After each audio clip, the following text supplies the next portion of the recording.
Wah wah wah, diumumkan media digital lokal. Pelatih Manchester United Ruben Amorim terang-terangan tolak bertanding lawan ASEAN All-Star dan gak sudi berangkat ke Malaysia kah? Simak fakta sebenarnya di sini. Nah, ini baru super top Marco Top. Joey Pelupesi sampaikan pesuar super keras jelang laga Cina versus Jepang di kualifikasi Piala Dunia 2026. Lawan auto ciut nyalinya.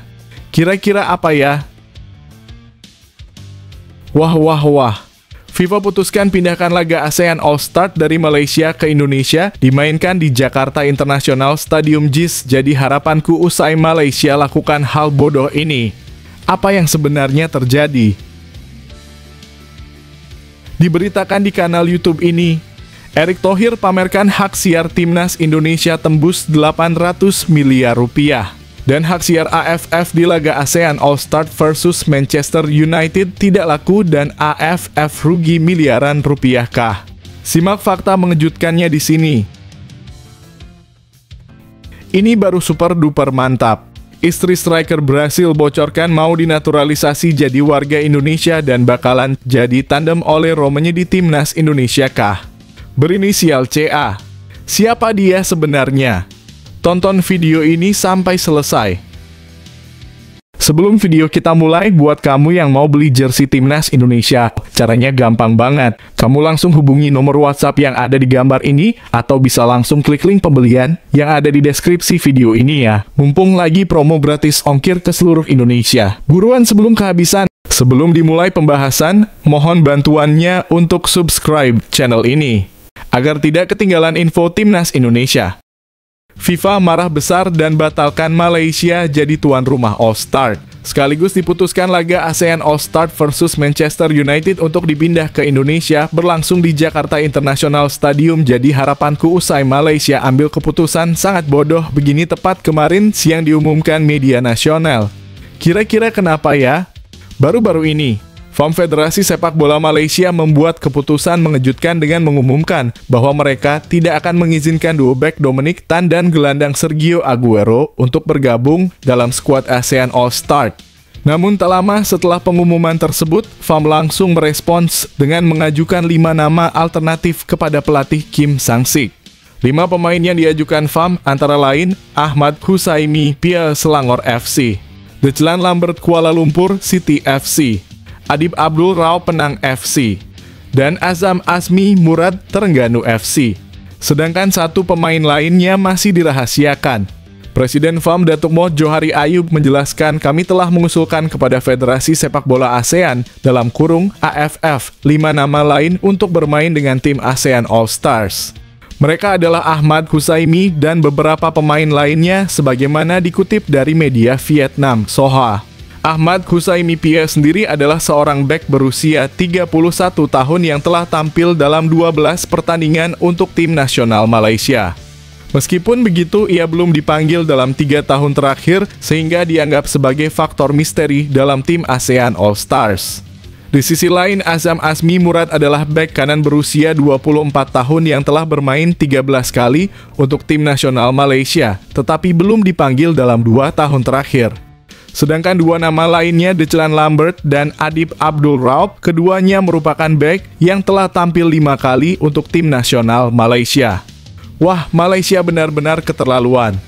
Admin Indonesian Soccer berharap FIFA batalkan Malaysia sebagai tuan rumah dan dipindahkan ke Indonesia sekarang juga. Keputusan ini menimbulkan beragam reaksi dan kami ingin mendengar pendapat Anda, para pembaca. Apakah Anda setuju dengan langkah FOM ini? Atau mungkin ada pandangan lain tentang pilihan-pilihan yang diajukan? Komentar Anda sangat kami nantikan. Tepat diberitakan media ini tadi malam, pelatih Manchester United Ruben Amorim diwartawakan tolak berangkat ke Malaysia setelah menonton permainan kasar Vietnam. Benarkah informasinya demikian? Tonton video ini sampai selesai. Baru-baru ini kanal YouTube Garuda IDN Berita Timnas terlengkap memberitakan sebuah momen yang cukup mengejutkan. Pelatih Manchester United Ruben Amorim terlihat kaget setelah menyaksikan siaran ulang pertandingan di ajang AFF yang memperlihatkan beberapa cuplikan penuh tensi. Dalam cuplikan tersebut terlihat banyak aksi kasar yang dilakukan oleh pemain Vietnam, termasuk tackle keras dan pelanggaran brutal yang sangat mencolok. Reaksi Amorim pun sangat mengejutkan karena ia tampak tercengang menyaksikan bagaimana situasi di lapangan bisa memicu aksi-aksi yang membahayakan keselamatan pemain. Pelatih Manchester United ini tidak hanya mengkritik permainan kasar, tetapi juga menyoroti sikap tidak sportif yang menurutnya seringkali ditunjukkan oleh pemain Vietnam. Dalam pandangannya, banyak pelanggaran yang seharusnya tidak terjadi dalam sebuah laga sepak bola profesional. Amorim bahkan dengan tegas menyatakan bahwa pemain-pemain yang berperilaku tidak sportif seharusnya diberikan sanksi berat hingga larangan bermain di level profesional. Ia menyatakan ini bukan sepak bola, ini cari masalah, ujar Amorim. Keprihatinan Amorim tidak hanya berhenti pada kritik terhadap gaya bermain, tetapi ia juga mengusulkan untuk mempertimbangkan pembatalan pertandingan tersebut lebih awal demi menjaga keselamatan para pemain. Menurutnya, jika atmosfer pertandingan sudah dipenuhi dengan permainan keras yang berpotensi fatal, maka tidak ada gunanya melanjutkan laga tersebut. Kontroversi semacam ini memang bukan hal baru dalam turnamen AFF yang seringkali diwarnai dengan aksi-aksi kasar yang berujung pada cedera serius. Beberapa pihak menilai bahwa tim-tim seperti Vietnam, Malaysia, dan Thailand sering terlibat dalam insiden kekerasan di lapangan. Sementara Indonesia dinilai lebih mematuhi aturan dan jarang terlibat dalam kekerasan semacam itu. Namun, jika pertandingan antara Manchester United dan ASEAN All-Stars akhirnya dibatalkan, ini tentu akan menjadi pukulan telak bagi kredibilitas AFF di kancah internasional. Selain merusak citra turnamen, keputusan ini juga berpotensi memicu dampak serius yang lebih luas. Namun, setelah melakukan penelusuran lebih dalam, admin Indonesian Soccer menyatakan berita ini tidak pernah ada dan ini cuma karangan Garuda IDN saja. Diumumkan kemarin lusa oleh media ini, Erick Thohir pamerkan hak siar Timnas Indonesia tembus 800 miliar rupiah. Dan hak siar AFF di laga ASEAN All-Star versus Manchester United tidak lakukah? Simak fakta sesungguhnya di sini. Kanal YouTube Garuda IDN Berita Timnas terlengkap baru-baru ini memberitakan pernyataan mengejutkan dari Erick Thohir, Ketua Umum PSSI. Dalam wawancaranya, Erick mengungkapkan bahwa setiap pertandingan Timnas Indonesia kini telah menjadi ladang keuntungan besar bagi federasi. Menariknya, ia menyebutkan bahwa dalam laga-laga biasa saja, federasi dapat meraup keuntungan bersih antara 100 hingga 200 miliar berkat kombinasi dari penjualan tiket, dukungan sponsor, dan hak siar. Namun, keuntungan ini diprediksi akan meningkat tajam untuk dua pertandingan besar mendatang, yaitu melawan Cina dan Jepang di kualifikasi Piala Dunia. Bahkan dalam satu pertandingan, potensi keuntungan bisa mencapai 400 miliar. Artinya dalam dua pertandingan tersebut, federasi diperkirakan dapat mengantongi total pendapatan bersih hingga 800 miliar. Jika antusiasme publik dan mitra bisnis terus memuncak, bukan tidak mungkin angka ini bisa menyentuh 1 triliun. Ini menunjukkan bahwa Timnas Indonesia kini tak hanya menjadi kebanggaan, tetapi juga sumber berkah ekonomi besar bagi sepak bola nasional. Timnas sekarang bukan cuma kebanggaan, tapi juga berkah besar bagi sepak bola nasional, ujar Erick Thohir. Namun, meski sepak bola Indonesia menunjukkan kekuatan ekonomi yang luar biasa, realitas berbeda muncul dari pertandingan ASEAN All-Stars yang akan digelar pada 28 Mei 2025 melawan Manchester United di Stadion Nasional Bukit Jalil, Malaysia. Pertandingan yang seharusnya menjadi ajang megah dengan bintang-bintang ASEAN dan klub sekelas Manchester United justru menemui jalan terjal. Penjualan tiket dan hak siar untuk laga ini ternyata jauh dari harapan. Presiden AFF pun mengungkapkan kekecewaannya menyebutkan bahwa penyelenggaraan laga ini tidak sesuai dengan ekspektasi komersial. Gagalnya pertandingan ini seolah jadi pelajaran keras bahwa popularitas tak bisa dibeli hanya dengan nama besar. Tanpa dukungan nyata dari penonton, sepak bola hanyalah panggung kosong yang sunyi, ujar Presiden AFF. Realitas pahit ini semakin terasa ketika diketahui bahwa Federasi AFF harus menanggung kerugian besar. Biaya untuk mendatangkan tim sekelas Manchester United bisa menembus angka 50 miliar, namun harapan untuk menutup biaya tersebut melalui penjualan tiket dan hak siar nyatanya gagal. Total pemasukan yang terkumpul hanya sekitar 5 miliar, jauh dari yang diharapkan, dan federasi harus menanggung defisit hingga 45 miliar. Kejadian ini menjadi tamparan keras bagi upaya menciptakan event prestisius tanpa kalkulasi pasar yang matang. Setelah kembali ditelusuri oleh Indonesian Soccer, berita tersebut tidak ada dan hanya karangan belaka. Pernyataan jujur dan sangat berani gelandang jangkar timnas Indonesia Joey Pelupesi jelang hadapi Cina dan Jepang di lanjutan akhir kualifikasi Piala Dunia 2026.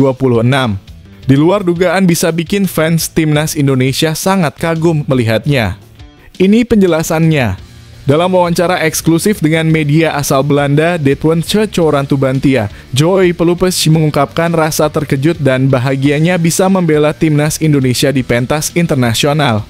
Pemain berusia 31 tahun ini menyebutkan bahwa dirinya merasa sangat terhormat dapat mengenakan jersey timnas Indonesia, sebuah pencapaian yang ia anggap sebagai buah dari kerja kerasnya selama ini. Saya tak percaya bisa menjadi pemain internasional dalam kurung bersama Indonesia di usia 31, ujar Joey dengan penuh rasa syukur. Itulah bukti kerja keras. Selalu ada hal indah. Saya percaya itu. Senang itu terjadi. Bagi Joey, mewakili timnas Indonesia adalah sebuah kehormatan besar yang memiliki makna istimewa dalam hidupnya. Meskipun ia lahir di Belanda, darah Indonesia mengalir dalam dirinya melalui kakek dan neneknya yang berasal dari Maluku. Joey pun mengungkapkan betapa pentingnya ikatan tersebut baginya. Ini sangat istimewa, lanjutnya. Saya punya dalam kurung hubungan Indonesia, silsilah dari kakek nenek di sana. Ayah saya juga. Ia juga menambahkan, begitu juga saya, perasaan sangat istimewa.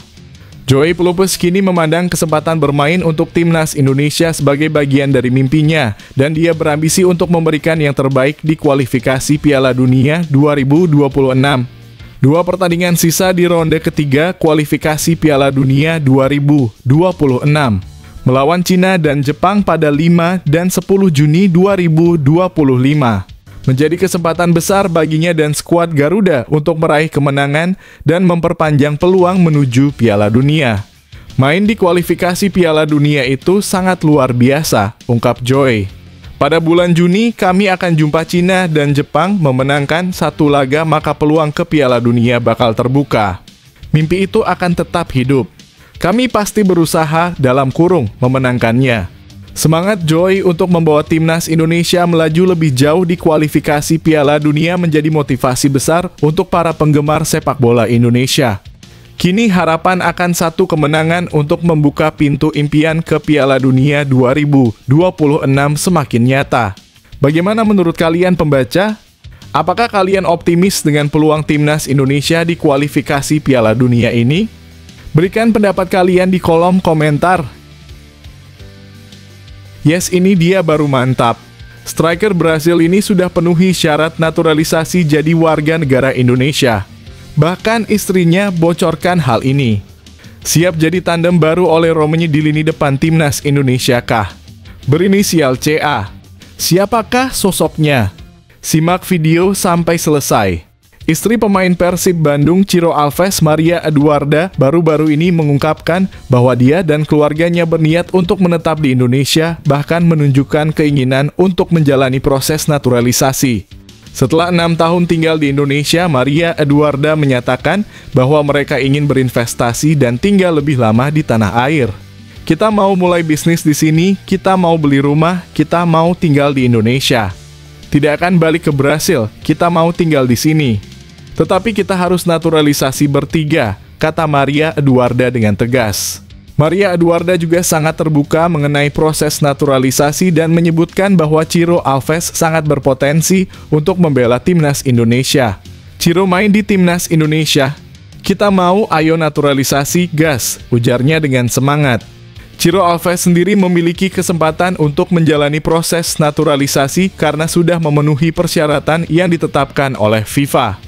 Seorang pemain bisa berganti kewarganegaraan jika sudah tinggal di negara tujuan naturalisasi selama 5 tahun berturut-turut. Mengingat Ciro Alves telah bermain di Indonesia sejak 2019, dia sudah memenuhi syarat untuk menjadi bagian dari timnas Indonesia melalui proses naturalisasi. Langkah ini tentunya akan menjadi kabar baik bagi para penggemar sepak bola Indonesia, mengingat potensi yang dimiliki Ciro Alves untuk memperkuat skuad Garuda. Dengan keinginan kuat dari keluarga Ciro untuk tinggal di Indonesia, peluang untuk melihatnya mengenakan jersey timnas Indonesia semakin terbuka. Bagaimana menurut kalian pembaca? Apakah kalian mendukung naturalisasi Ciro Alves untuk timnas Indonesia? Atau ada pendapat lain mengenai proses naturalisasi pemain asing di Indonesia? Berikan komentar kalian. Luar biasa kemenangan kelas Eropa, Indonesia sukses hancurkan Argentina di Liga MLS Amerika dini hari tadi. Martin Paes sukses permalukan Lionel Messi kayak gini. Statistiknya begitu memukau. Penasaran? Simak sampai selesai. Kiper timnas Indonesia Maarten Paes berhasil membawa FC Dallas meraih kemenangan dramatis dengan skor 4-3 atas Inter Miami di MLS 2025. Pertandingan pekan ke-10 Major League Soccer yang berlangsung di Chase Stadium, Senin, 28 April 2025 pagi waktu Indonesia Barat, menyajikan laga penuh drama dengan total 7 gol yang tercipta. Maarten Paes tampil sebagai starter dan memainkan seluruh jalannya pertandingan selama 90 menit penuh. Meskipun FC Dallas tercatat mencetak 4 gol, Maarten juga menunjukkan ketangguhannya sebagai penjaga gawang. Dalam laga tersebut, Paes tercatat melakukan 3 penyelamatan penting dan mendapatkan rating 5,5 menurut statistik FotMob. Namun, Inter Miami tidak tampil dengan kekuatan penuh pada laga ini. 3 bintang utama mereka, Lionel Messi, Luis Suarez, dan Jordi Alba absen dalam pertandingan tersebut, yang tentunya memengaruhi kekuatan tim. Pelatih Inter Miami Javier Mascherano memutuskan untuk tidak memasukkan ketiga mantan pemain Barcelona itu dalam susunan pemain The Herons. Sementara itu, Sergio Busquets, mantan pemain Barcelona lainnya, hanya duduk di bangku cadangan dan tidak dimainkan. Meskipun tanpa kehadiran 3 bintang besar, Inter Miami tetap menunjukkan perlawanan yang sengit, namun FC Dallas berhasil menjaga keunggulan hingga akhir pertandingan.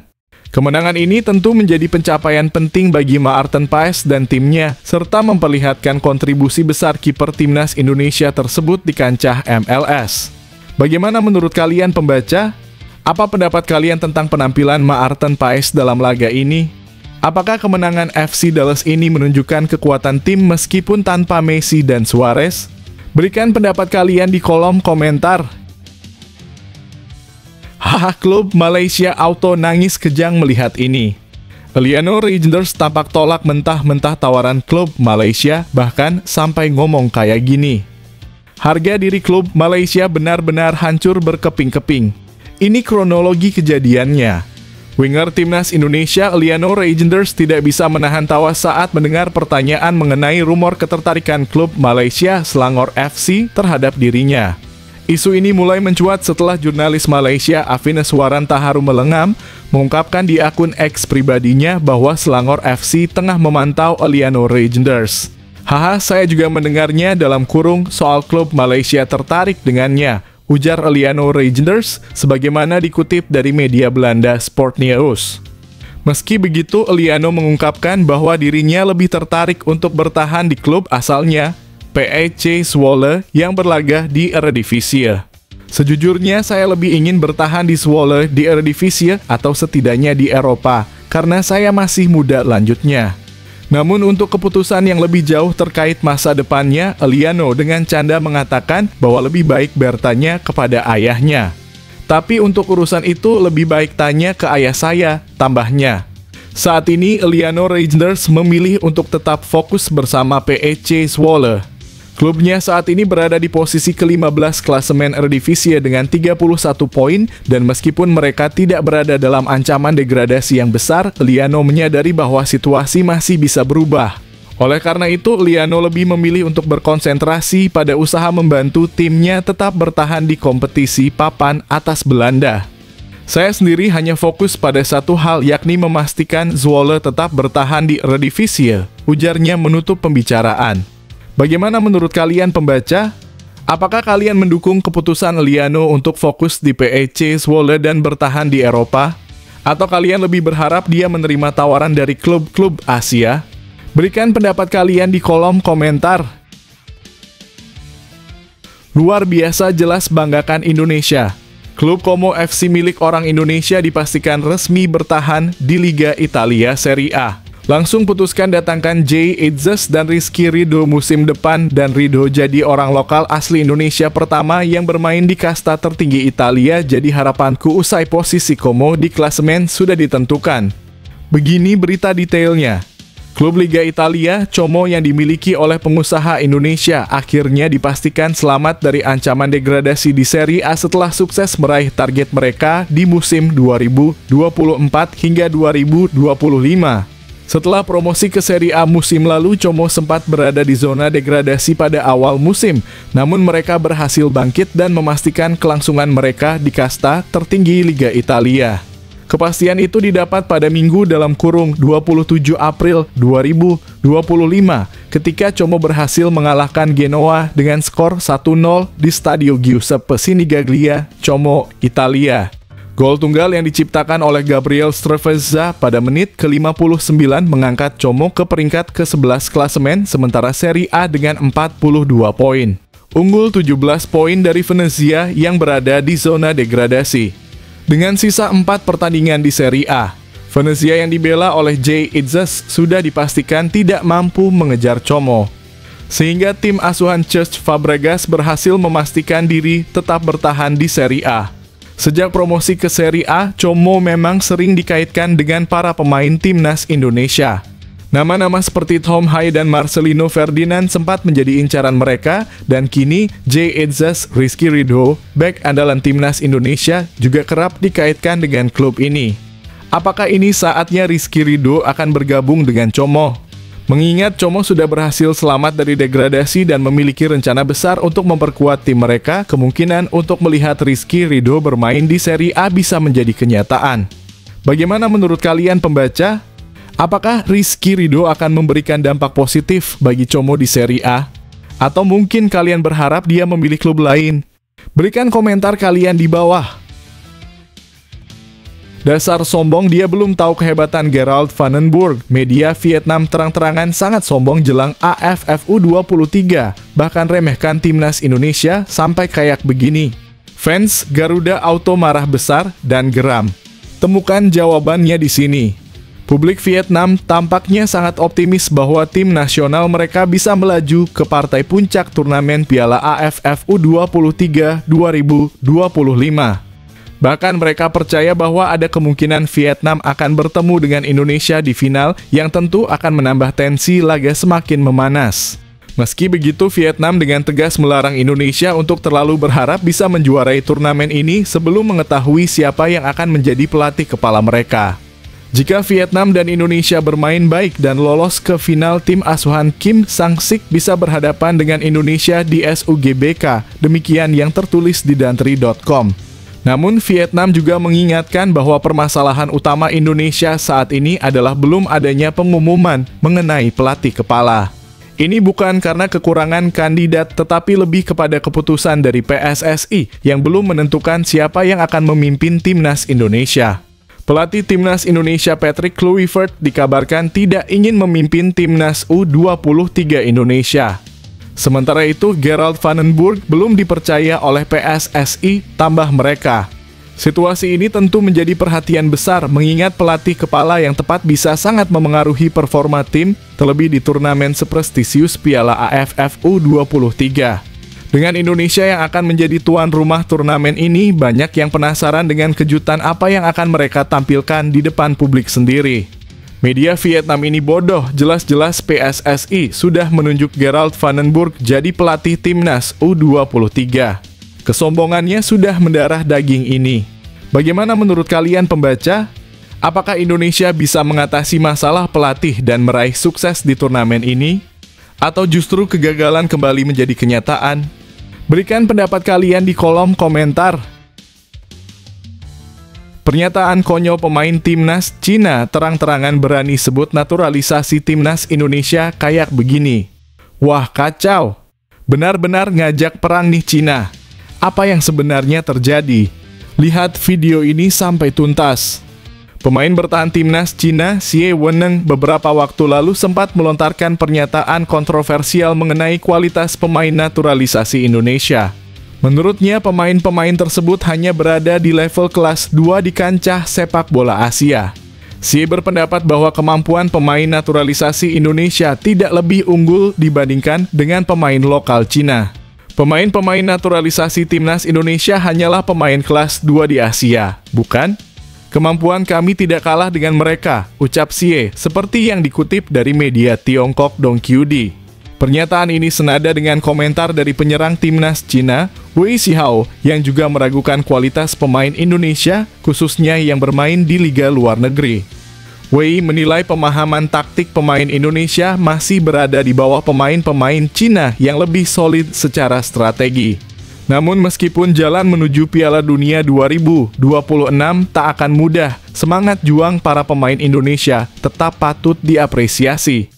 Kritikan tajam dari lawan seharusnya menjadi pemacu semangat bagi timnas Indonesia untuk membuktikan bahwa mereka lebih dari sekadar tim pelengkap di pentas Asia.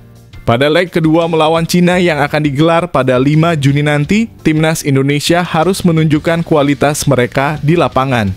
Ini adalah kesempatan besar bagi mereka untuk membuktikan bahwa mereka bisa bersaing dengan tim-tim top Asia dan layak tampil di ajang sepak bola terbesar dunia.